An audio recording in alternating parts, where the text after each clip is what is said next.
Howdy y'all, Michael here. Today is Saturday, March 2nd, 2024, and it's a nice cool morning. It's in the 50s right now. It's supposed to get up to the 80s today, so winter's slowly going away and we're starting to get the summer heat eventually. Last week I believe it started in the 90s and then we got down to 40s, so if you don't like the weather in Texas, wait 5 minutes, it's going to change. Well, I'm getting ready to head out to the Betcha Bingo Hall in Irving, Texas. We're going to the Irving Ham Fest, and there's a little bit of history with my ham radio history here, or there rather, at the Betcha Bingo Hall, so come hang out with me.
And here we are, the Betcha Bingo Hall, where it all started for me. And no, I didn't get my ticket, what they call the ticket, my amateur radio license, by playing the game of bingo. I actually came here to the where the Irving Amateur Radio Club meets for their monthly meetings. And this is where I took my test to get my technician license back on I want to say May 21st, was that a Saturday, 2011? And I got my call sign on May 25th. It wasn't until sometime in June that I actually made my first contact, but this is where it all started. I'm in a different room here getting my tickets in the actual Hamfest, but this is one of the bingo rooms. And right in this room is where I took my technician test back in 2011. I did pass my tech here and I got 100 on the test, and so they said, oh, you got to go for your general now. It's free, there's no extra charge. I'm like, well, I didn't study for my general. They said, that's all right, you'll do all right. I got one question right on the general. One question right, but never fear. 2013, just a couple years later, on February 24th, I actually passed my extra, so I got the I believe it was August I got my general. Passed that one, aced my extra, and here I am, 2024, having to renew after 10 years of having a license. I renewed, what was it, 3 years ago? Has it already been 3 years on my new renewal? That's amazing. Time flies. Or time's fun when you're having flies. And here is the show itself. It's basically a huge swap meet. I don't think there's any lectures or anything like that, but there's lots of stuff here for you. Most of the stuff here is ham radio related, but you do have some classic things that you just don't see anymore, like an old Singer sewing machine there. If you like the old tube radios, they got tubes galore here. I see this guy every show. They got plenty. It keeps going on down here, and then they got books at the end of this section. This is all the same guy all the way through here. Getting ready to draw the 9 a.m. prize. Hoping one of my tickets will work. We're giving away 2 radios now. They're identical. The FT2980 VHF transceivers. So we're going to start here and get somebody to pull the winning tickets. 2 of them.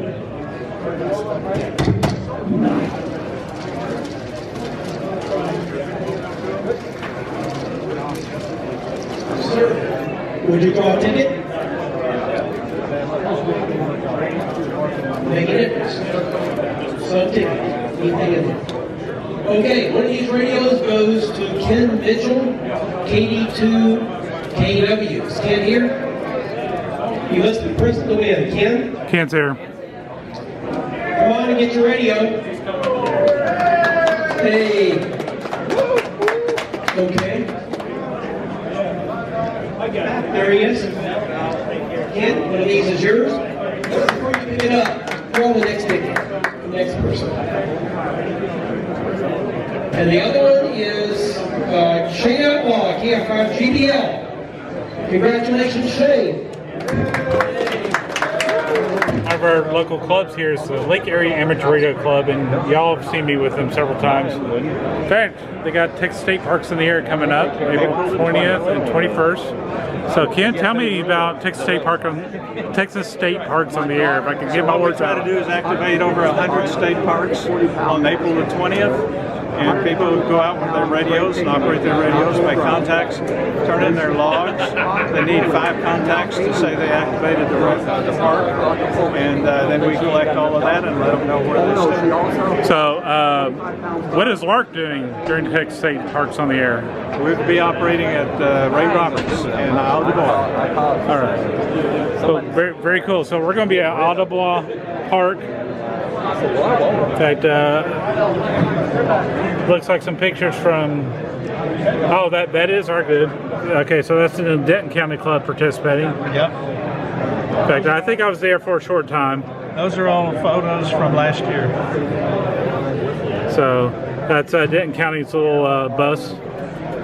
And I might be in one of those pictures. I think I came a little bit later on. There was a guy in West Texas that activated a park from 160 to 1.2 gigahertz on every band. Wow. Yeah, he won the event.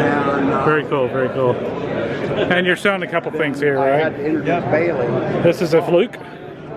Doesn't mean it's not real. Fluke is a very popular piece of test equipment. What is this? An Alinco? Tri-band. Tri-band, okay. Very cool. Some switches. Little D-Star, which is a digital mode. And tools. Can't have enough tools. And you can come over here and talk about the ARRL thing. So we're doing double duty over here. This is the ARRL. And that, what is the ARRL? Tell it. American Radio Relay League. It's in Newark, Connecticut. And it's our advocacy organization that supports amateur radio worldwide and also within the federal government. Oh, very cool. They got a lot of little goodies here, little brochures to tell you a little bit what you can do, including 22 things you can do with amateur radio. Yep. And of course, when all else fails, not that we ever had an entire phone system go down ever, but ham radio is always working. Oops, they have some books here. These aren't for sale, but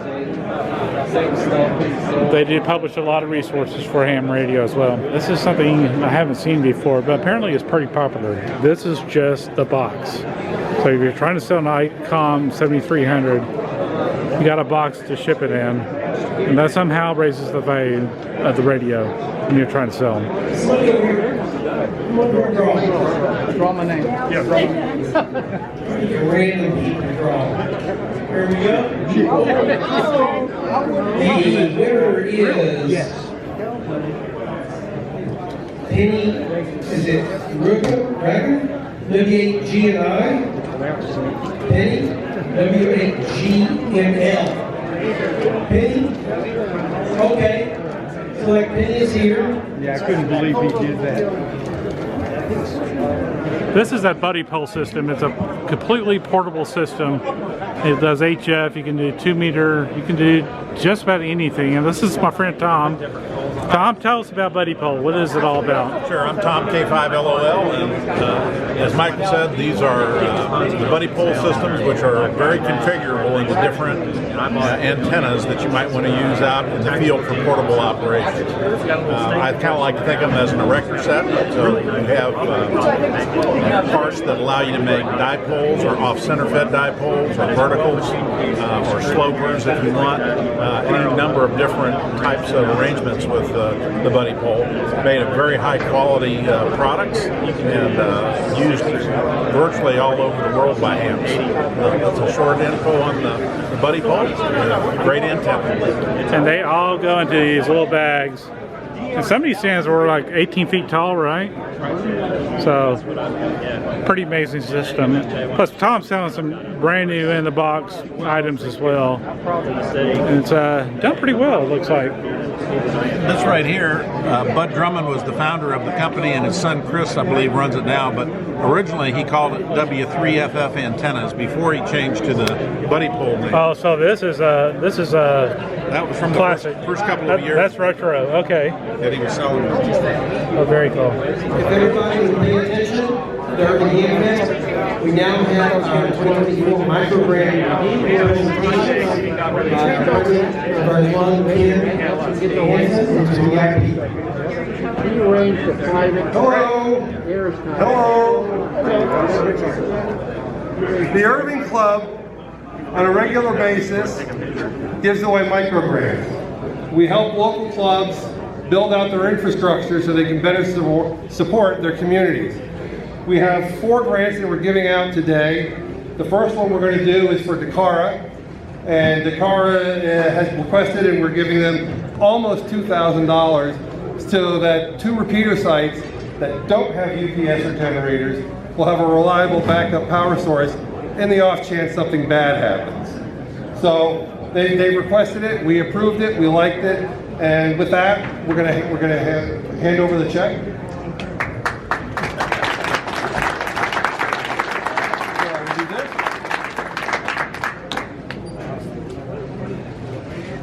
Very good. Thank you. Thank you. Well, I was hoping to win the 500. I did not. Kind of sad. Kind of a sad trombone moment there. But it looks like everybody's starting to pack up here. The grand prize is going to be called at 1, but you do not need to be here to win it. So they have my phone number. They got my ham radio email.